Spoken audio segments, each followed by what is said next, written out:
So you're thinking about living in Tucson, Arizona. Well, today, my partner Carter and I, we're going to go over the pros, the cons, the good, the bad, and the ugly about living in Tucson, Arizona. We're going to let you know all the details, the things we like, the things we don't like, so you can get a feel for just what it's like here in Tucson. And we're going to get after it right now.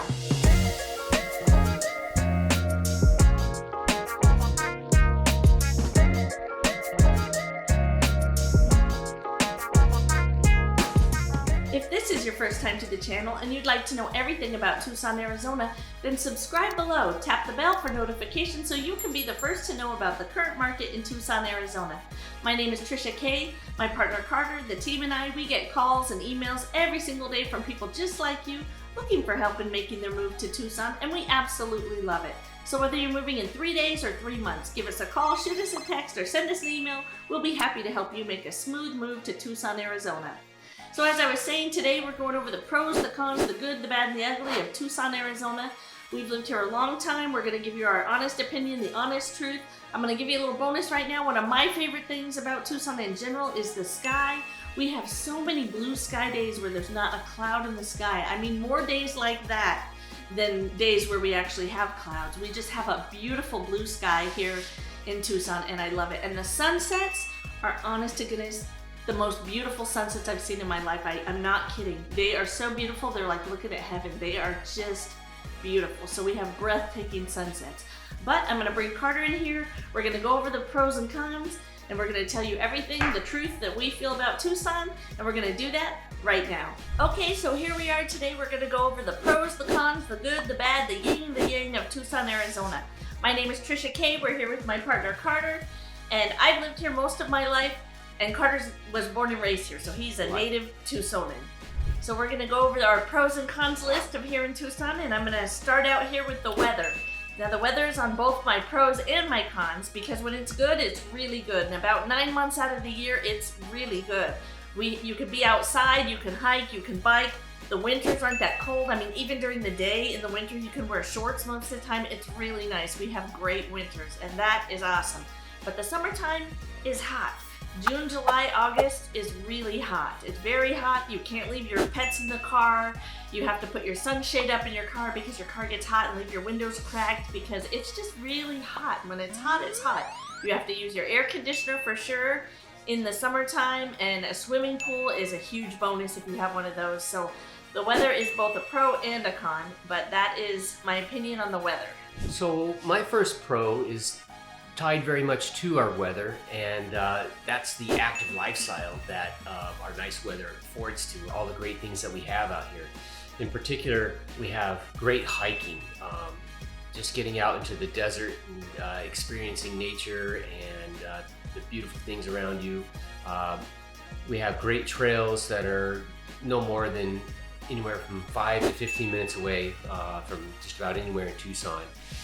In particular, Catalina State Park is a great one on the north side. Yes. Sabino Canyon is a great park on the east side, and Tumamoc Hill is a little bit more closer to the city, but a lot of people go there just for exercise, and it's a great hike.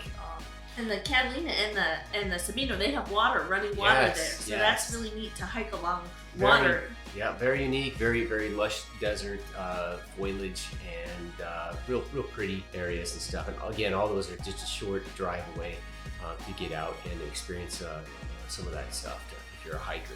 If you're a bicycle guy or gal, we got you covered too.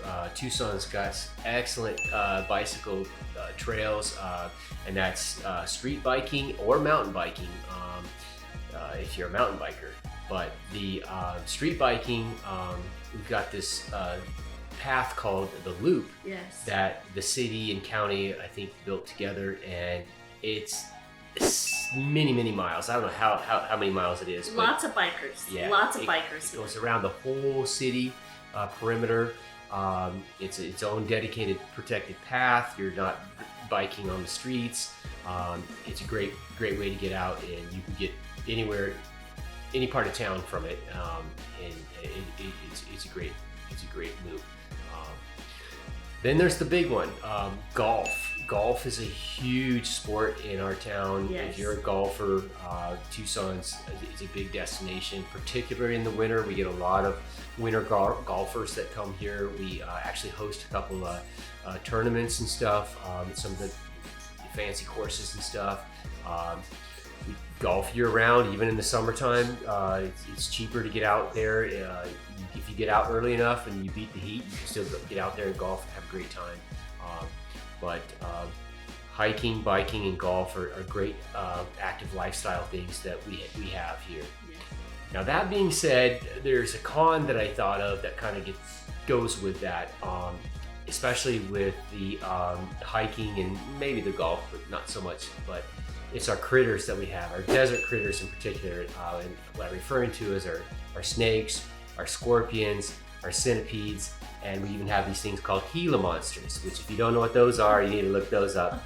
They're really cool. They're basically a venomous lizard about the size of your shoe, but they're really cool. They're red and black. And if you get to see one, you consider yourself lucky because they're pretty rare to even come by. And they're really slow. They Very move slow like a moving. sloth, super slow. Yep, very slow moving, very neat though. I don't really know anybody that's ever been bit by a snake. No, I don't either. I have heard of people's dogs getting bit by snakes, rattlesnakes, because dogs are a lot more inquisitive and stuff like that. But it's nothing that I worry about. But I will say, if you're out hiking out in the desert, you could stand a chance of coming across one. But you just steer clear, and you're fine with those. But that being said, we have a lot of unique critters that are pretty unique to our area that are really cool to see. And that's our javelina. We have mule deer. Deer in the desert. That is deer so in the desert amazing is really to me. weird. A lot of great birds. Roadrunners are very unique here. Yeah. And then just birding in general is a pretty popular, pastime for people to do. A lot of people set bird blocks out in their backyard. We have a lot of colorful birds for being in the desert. There's a lot of colorful cardinals, hummingbirds, yellow birds. Yeah, whatever they are. I don't know what they're called, but they're We do. yellow. They're yellow. So we do have neat critters too, but I had to come up with some con, and the snake, scorpion, centipede stuff that was Yeah. con. Yeah, that's one. So on the pro side, I'm going to say the cost of living. Tucson is a very affordable place to live, especially if you're coming from somewhere like California or Washington or New York, something like that. Tucson is very affordable. The housing is affordable. You can get a lot more for your money here. The shopping is affordable here. It's really nice. The grocery stores, the gas. It's a very affordable place to raise a family. It's an affordable place to retire, and it's beautiful. We have the Catalina Mountains that you can see from anywhere in Tucson. No matter where you are, you can see these Catalina Mountains. Tucson's kind of a valley, and you just have this beautiful view of the mountains wherever you are. And you have, so a lot of the houses, people like houses that have a view of the mountains, but there's different mountain groups and different views, and it really is pretty, but it's an affordable place to live. So that's on the pro side, the cost of living for Tucson. And then on my con side, I put lack of freeways. Tucson has the I-10 freeway that kind of wraps around Tucson, but we don't have an east and a west freeway. We don't have a north and a south freeway. We have the I-10 freeway that wraps around Tucson. If you get to South Tucson, there is another freeway that picks up called I-19, but for the majority of Tucson, we just have the I-10. So there's a lot of driving in the street. There's a lot of stoplights to get around town, and you get used to it. Tucson's very spread out, so it takes a little while to get from one place to the other. And in the wintertime, we get a lot of what we call snowbirds, winter visitors, and those are people that maybe have two houses and they live somewhere else in the summer when it's really hot here, and they come to Tucson in the winter. But it's I'm going to put it on the con list that we don't have a little more freeway, although I know people like that, but I have a lot of people that live here really like that it's not built like that, that we just have the one freeway. But I'm going to put that on the con list. If you're used to that, you're going to be taking the streets more often. Yeah, so I've got another pro, and that's our geographical location where we're at. Tucson's pretty unique in the sense that whether you're a mountain person or a beach person or a desert person, of course, because we're right here in the desert, Tucson's got you covered. For the mountains, the closest mountain location is this place called Mount Lemmon, and it's anywhere from 30 minutes to 45 minutes drive from most parts of town. and to get to the top. It's the top of the mountain, and at the top it's all pine forested, and it's typically, I want to say, 20 degrees cooler on a summertime day up there, so it's a great place to go and escape the heat in the summertime. There's a little town up there. They got a pie shop and some other little shops and stuff. In the wintertime, they have a ski resort or lift up there, and they do some skiing and stuff. And then in summertime, they do like a lot of summer festivals and stuff. So a lot of people do it as a day trip. They just go up for the day for the summer festival, or just to get out of the heat, and they go up and there's a little lake up there, have a picnic. Yep. So you can do it in a day. You go up there, or you can rent a cabin for the weekend and spend the weekend up there and have some fun and play in the snow. So it's really neat that that's so close by.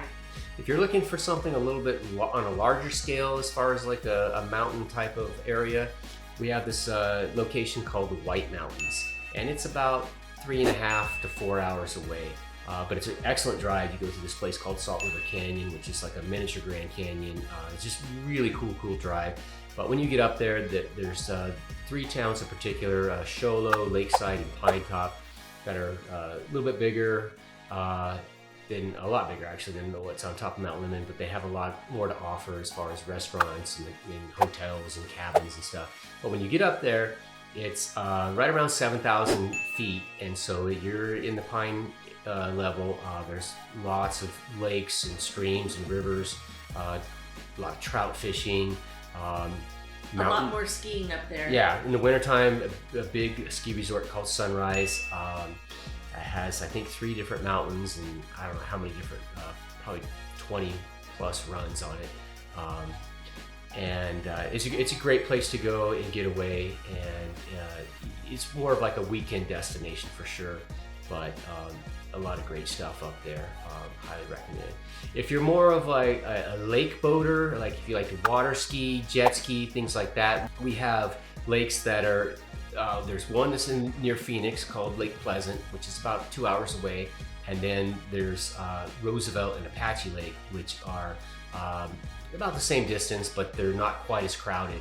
But they're desert lakes. They're surrounded by desert hills and mountains and stuff, but very warm. A lot of people go up there and they water ski and they jet ski, and they go boating in the summertime, and then they have bass fishing, catfish fishing, and just a different style. They're much larger lakes that you can get a power boat on there and go out and have fun. Again, you can do that in a day. It takes 1.5 hours to 2 hours to get there. So you can go up in the morning, water ski all day and come home, or you can do it the route where you camp there. There's campgrounds where you can camp there if you want to stay up at the lakes, or that you can always get a hotel or something if you want to do that. We do it all the time as a day trip, and it's a fun time. To the south of us, there's Patagonia Lake. It's a little bit smaller. It's a little bit closer. It's only about 1.5 hours away, but they do have power boating down there as well. You can get out there and, of course, fishing.